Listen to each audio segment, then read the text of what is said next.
It is Friday, January 19th, 2024. This is another edition of Baseball Today. That is my man, Trevor Plouffe. I am Chris Rose. Producers Dan Rourke and Lucas Diversa along for the ride as well. We'll give Lucas a producerial credit, even though he's one of our top sales guys out there, and of course, one of the great goalies in the history of floorball competition. Hi, Plouffe. How you doing, man? What's up, C Rose? I'm doing Yeah, great. I'm excited to talk some ball. We have some good topics today, and then I think yeah, the last question I just told you, fun one. very, very excited Yeah. for.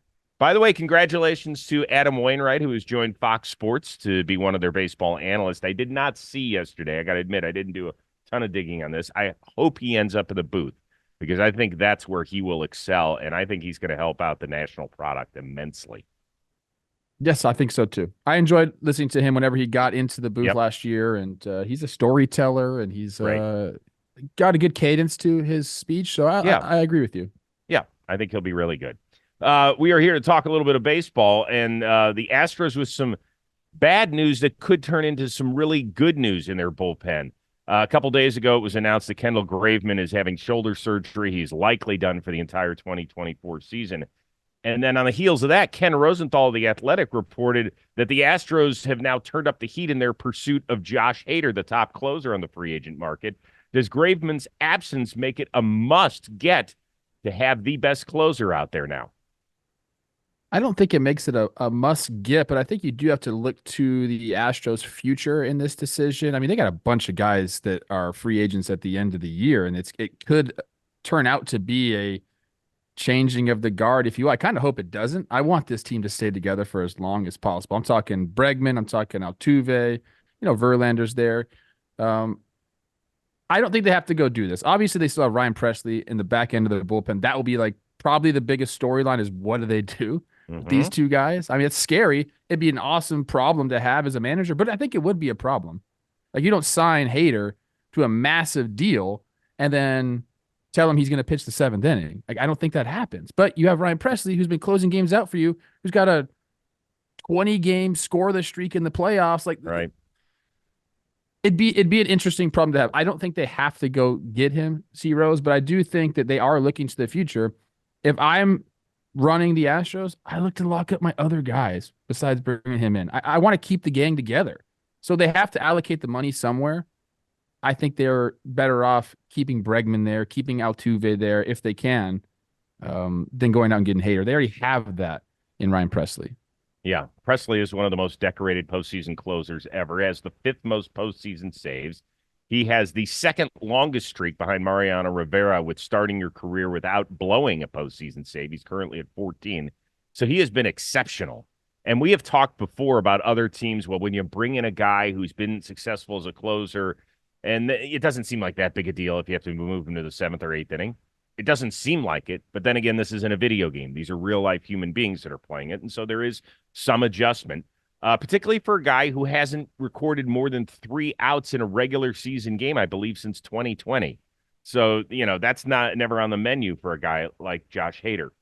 So a few things as to why I don't think this will happen. The Astros don't spend big in free agency.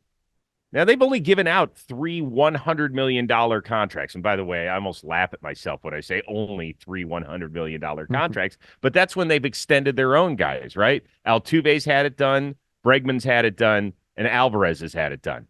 You mentioned that they got to take care of some of their own at some point, whether those are pitchers who haven't been extended in their rotation. Kyle Tucker's up real soon. So there's still a bunch of moving parts here.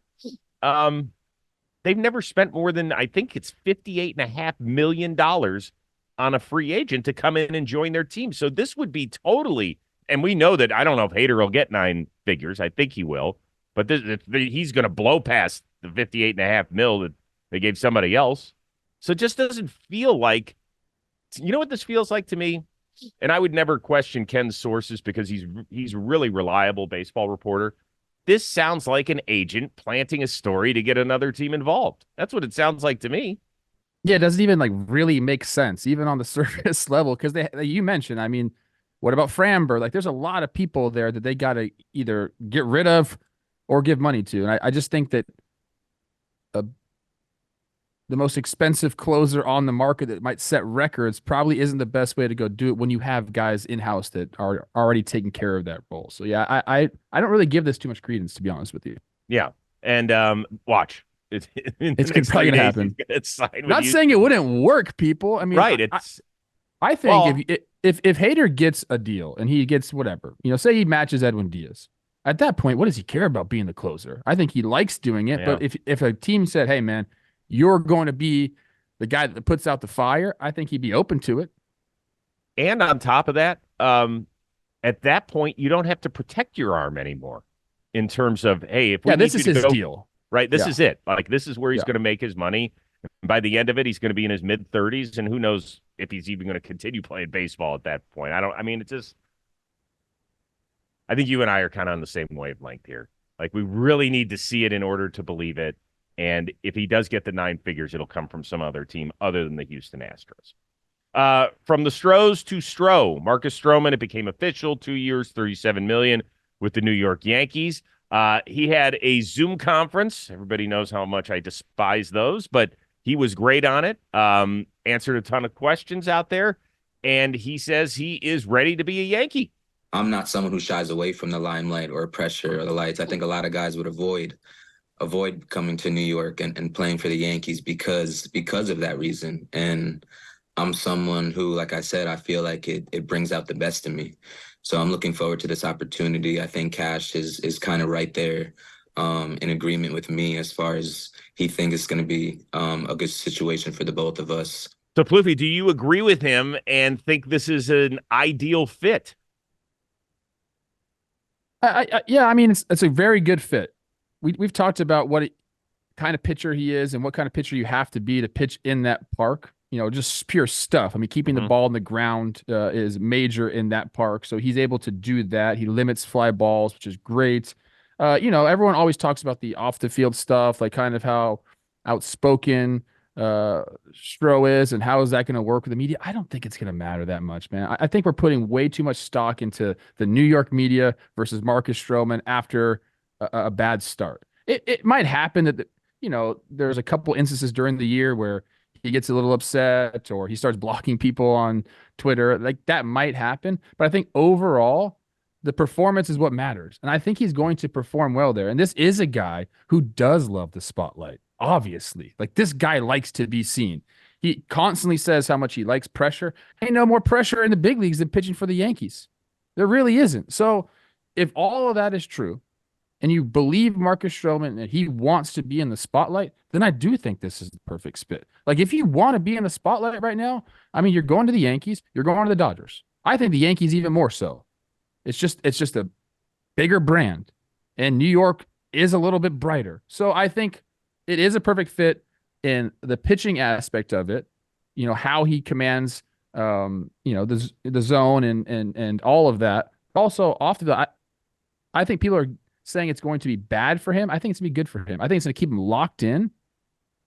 So I'm expecting good things out of Marcus Stroman in New York. I really am. I think it's a really good fit. In fact, he's not the starting pitcher that is facing the most questions. There's at least two guys ahead of him, certainly one in Carlos Rodon. Yes. He's the guy with the 9-figure deal. He's the guy that barely pitched last year. He was the guy who walked off the mound and did whatever he did. Like, he's the one that there's questions about. This rotate, like Marcus Stroman, you pretty much know what you're getting with him. Guy that's going to keep the ball in the yard, keep the ball on the ground. Last year, he had a little bit of a health issue, but nothing major in his career to the point where you're like, oh, God, can we get 18 to 20 starts out of him? No. You can pencil him in for 26 to 30, I think, for the most part. But I will disagree with you with the other stuff. I told you the other day, the reason I'm concerned, it's not the New York media.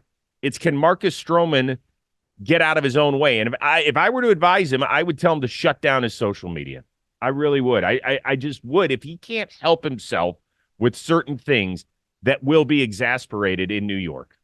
They just will. I'm telling you, dude, he did a nice job erasing and scrubbing some of his stuff that he had put out there. I was surprised that nobody in the media asked directly about particular things he may have liked, because usually that's the way. And some people say, well, Rose, that shit doesn't matter. Well, maybe it does, maybe it doesn't. But you got to ask him about it in an introductory news conference, something you have done in your past. It's the first time we have a chance to talk to you. I was surprised that it wasn't asked in particular. Certain liking of social media posts, things of that nature. Yeah, I don't know. We talked about this. I think his team should just say, give us your phone. Like, Yes. we can still run your social. A lot of guys do that. Let us run your social media for you. Mm-hmm. I think that would, if that one simple step would erase a lot of the doubt that people have in their minds. But as far as the perfect fit, I think it's a really good fit. Now, it is, to me, it's hilarious, and I don't blame Yankee fans at all, right? Like, if Yankee fans a month ago were to list their least favorite baseball players playing right now, Marcus Stroman probably would have made the top 5 list. Don't you think? Like, they have not had a good relationship with him. Yeah, I could see that. Okay. Now, here's what everybody's response was with the Yankee fans on social media. Well, you know what? I don't really like Marcus, but you know what? He's starting to make me turn a little bit. I told you, dude. If this guy goes out and balls out on the mound, exactly, first starts starting to fall in love with this guy. And I don't blame any sort of fan base who has had some sort of cantankerous relationship with a player. Like, he plays for you now. Why would you harbor ill will based on? And then they all ended it the same way. I'm still blocked by him. You know, so to me, it's somewhat comical. And by the way, everything's great right now. It's the middle of January. Nobody's given up a home run. So true. Nobody's had a bad outing. So there's nothing but love. So it's easy to say he's the perfect fit right now. Call me in 6 months when we're in the middle of the season, and we'll see how it goes. I think it's going to be a fascinating story to follow. We are in the best shape of my life. Yes. Very optimistic spring training vibes here. I get that. Just so I can officially go on the record, not in the best shape of my life. Me neither, dude. I'm trying to get back. Oh, stop it. You look great. I got a trip coming up. I got to be locked in for. Seriously? You think you can do that in a couple days? I do. You're awesome. Former big leaguer Carlos Baerga with the big news that the Jays are about to sign Cuban-born pitcher Yariel Rodriguez to a 4-year, $32 million deal. Pitched in Japan from 2020 to 2022. The only time we saw him in competition with 2023 was in the World Baseball Classic. He's expected to contend for a spot in the starting rotation. The interesting thing is what this might do for a guy like Alek Manoah, who at this point is still scheduled to fight it out for that 5th spot. John Paul Morosi of MLB Network says the Padres might be interested in Manoah, who, of course, had a disastrous 2023. In your opinion, should the Jays hang on to Manoah as insurance or move on from him and just say, go find it elsewhere? Hang on to him. And not for insurance. You want to get this guy back to where he was. Like, let's not forget the type of pitcher Alek Manoah was in the big leagues for 2 years. Like, he was an ace. We picked him to be the Cy Young. Like, this guy, okay, this is the thing that people don't understand. Last year was the first time he's ever struggled on the mound in his life. I got to assume, at least, right? Like, when he's younger, he's probably one of the best players. High school ball, probably one of the best players. Gets drafted, gets to the minor leagues, comes up, has initial success in the big leagues. And then, all of a sudden, like, whatever happened, mechanical stuff off the field, I don't really know the story. But he struggled last year, gets demoted. When you struggle at the big league level for the first time ever in your life, like, you got to figure out how to deal with it. And sometimes it takes a while. And sometimes guys handle it better than others. So I think Alek Manoah is a guy who had to do all of that in front of people, and it was bad. He's had a whole offseason now to figure that out, to make some adjustments. Like, I'm looking at Alek Manoah to come back in 2024 and just, like, maybe not be where he was, but maybe he will. Like, this guy has the stuff. He has the ability to do it. I haven't talked to him, but I'm assuming a lot of this was mental last year. A lot of this was mental because when you start having doubts about yourself in the big leagues, like, there's no hiding. You can't hide. Like, you're going to get, as a hitter, you're going to get rung up. You're going to feel like you've never stepped in the box before. As a pitcher, that's about as lonely as you can feel out there because you got to have the ball at least as a hitter. Sometimes you could hide. If you're not feeling great, you could try to draw a walk. You hide in defensively. As a pitcher, you can't hide anywhere, bro. You have the ball every single pitch. So it's difficult to deal with that. I'm rooting for him. I said that last year. I said, you know what, man? I don't care. You know, you might have said some things. I don't care. I understand what it's like to struggle like that and to have to get through it. So I'm rooting for him. I think that not only should they keep him, they should value him as a valuable part of their rotation because he can be, and he's done it before. I think he's going to come back in 2024 and surprise a lot of people, Chris. What about the clean break philosophy that, yes, he can regain it, but just not in Toronto? There's just too much that went back and forth between he and the organization. Whoever gets him will be happy, I think. So this is interesting. I had Chris Bassett on the Rose rotation, one of his rotation mates, several weeks ago, and we talked about Alek Manoah, and he said he hasn't really spoken with him much in the offseason. I think Manoah got married and, you know, had to go deal with that whole thing. And I said, well, what about making a clean break? It seems like the easier thing. He goes, no, that makes no sense. He goes, why in the world would you give up on a guy who pitched at a Cy Young level the year before? He goes, in Toronto, Pete Walker, his pitching coach, knows exactly who he is and what he's about. The training staff knows what he's all about. He's got a familiarity with so many people in this organization. And he said, whatever issues there were, you can deal with that sort of stuff. He said, every major leaguer, particularly in the early 20s, this was really interesting. He said, you're always pushing back against people because they are suggesting things when you think you know what's best for you. And he said it really is kind of a growing up period. When you get to about 26 or 27, he goes, then you kind of understand what the major leagues is all about. And it all kind of comes together that people are, for the most part, looking out for you. There are some people that you can really trust and others who you're going to keep at kind of an arm's distance. But he said that that's always a work in progress. And he made the point, he goes, listen, there are days that my wife and I argue. Does that mean that we need a clean break? Of course not. So he was excellent. I would suggest it was right around the 40-minute mark of the Bassett. I've given you kind of the synopsis of it, but go listen to that from the Rose rotation. And he said that there's no reason for the team to give up on him. I agree. There you go.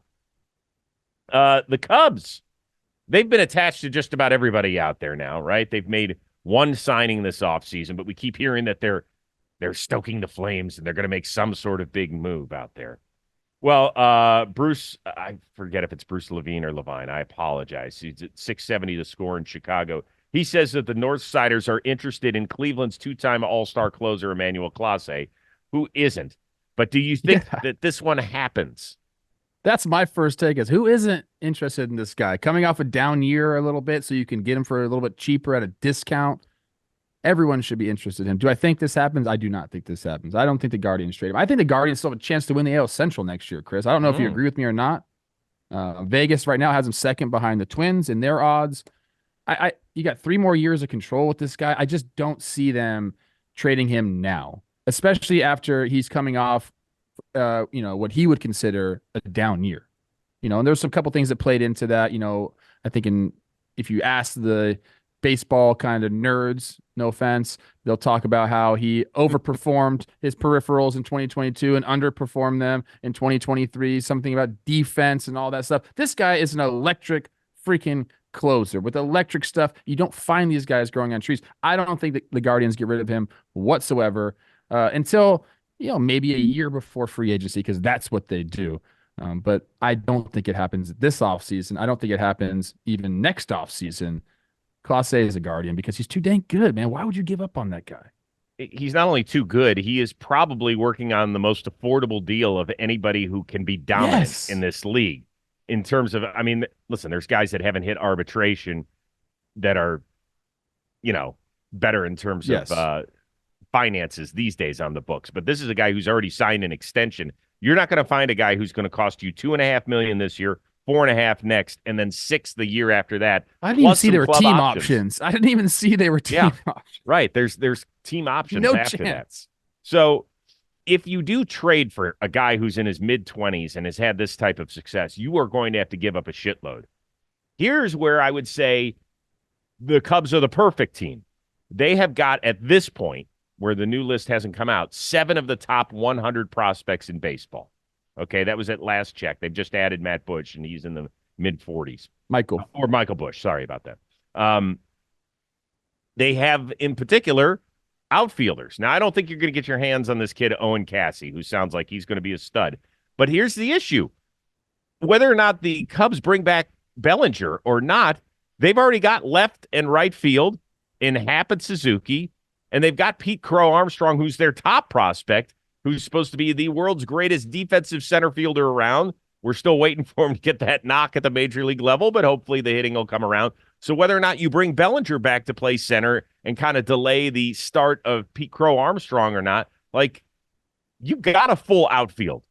You know, we're not going to play a rover position. We're not going to do what I think the Rays have done in times past and play 4 outfielders. We're not doing that. So what does that mean? You've got guys to trade.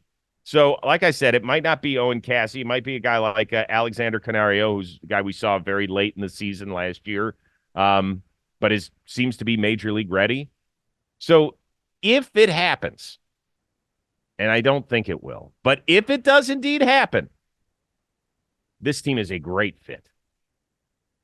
Anyone with prospects is a great fit. I understand what you're saying. I honestly don't think Belly goes back to Chicago because of all the things you said. Like, they have guys there that they can allocate that money other places. I don't think he goes back there. So where the hell does he end up? I don't really know, Chris. I've been kind of thinking about that. I'm not really sure.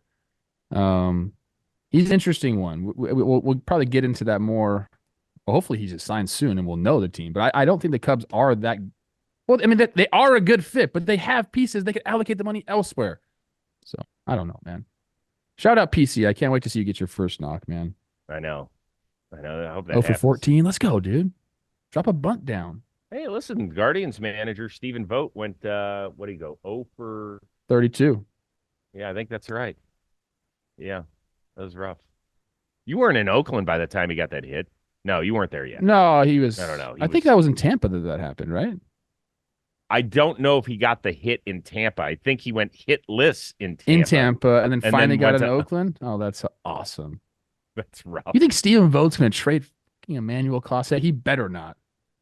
I'll have to get on the horn with him. Don't trade him. Don't trade this, him, dude.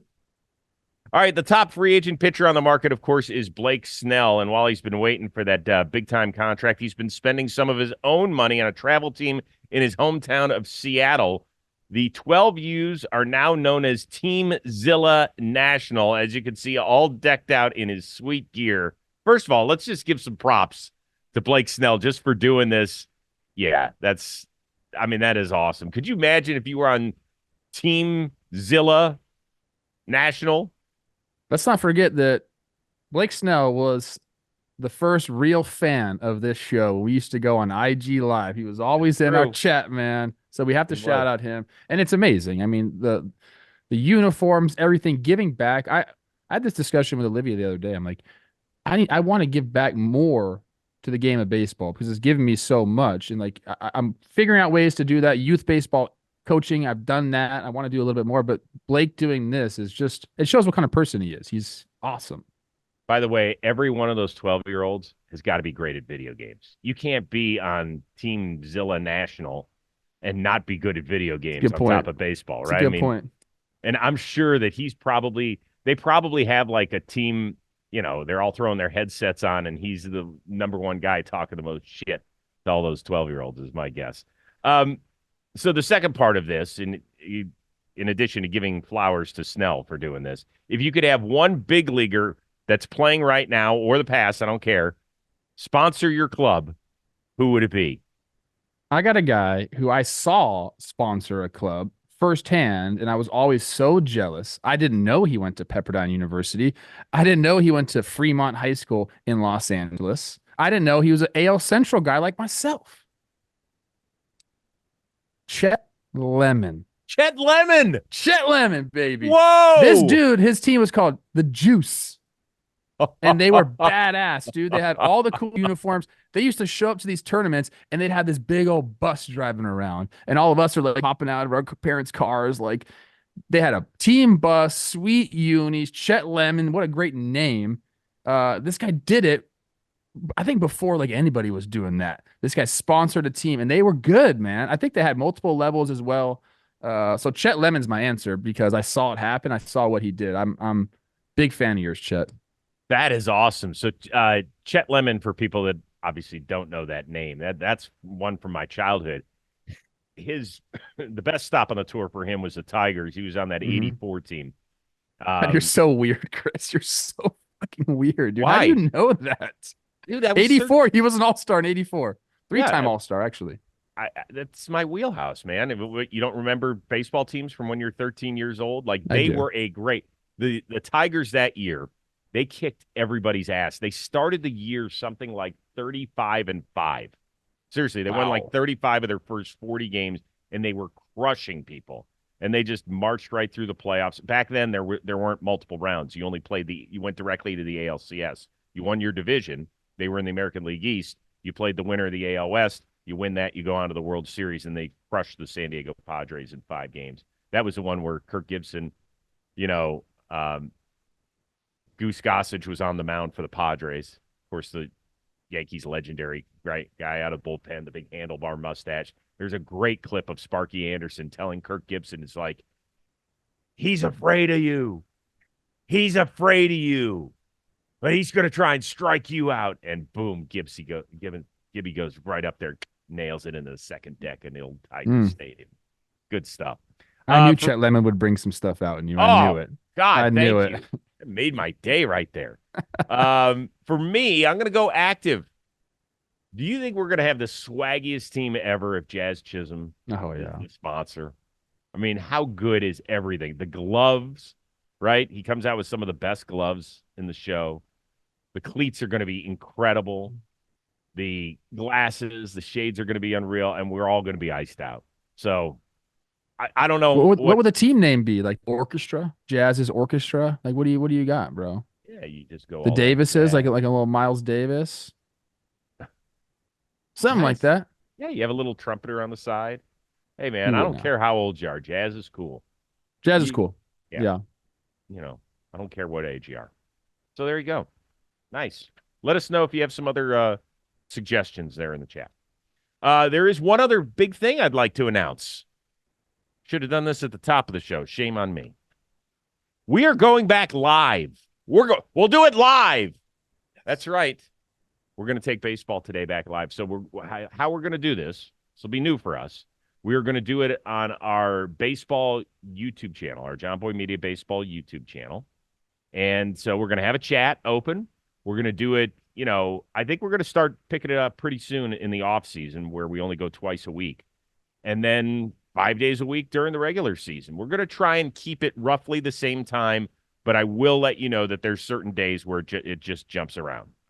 Our taping schedule changes, things of that nature. But we will let everybody know on social media when we're going. We'll probably even let you know the night before. And then we want you to join us. Chat is going to be a big part of our show. We love that. I'm excited about that. It is a big part of our show. They keep us in check, give us some good ideas. Yep. We ask the questions. We've really built a very nice community on AMP. That's gone. So now we're going to keep it going on the YouTube side. Yep. All right, this was a lot of fun, as always. For our one-of-a-kind producer, Dan Rourke, and Lucas Diversa, thanks for hanging out with us, making sure that the ones and twos were working. And my man, Trevor Plouffe. I am Chris Rose. We will see Jolly Olive in that seat on Monday's edition of Baseball Today.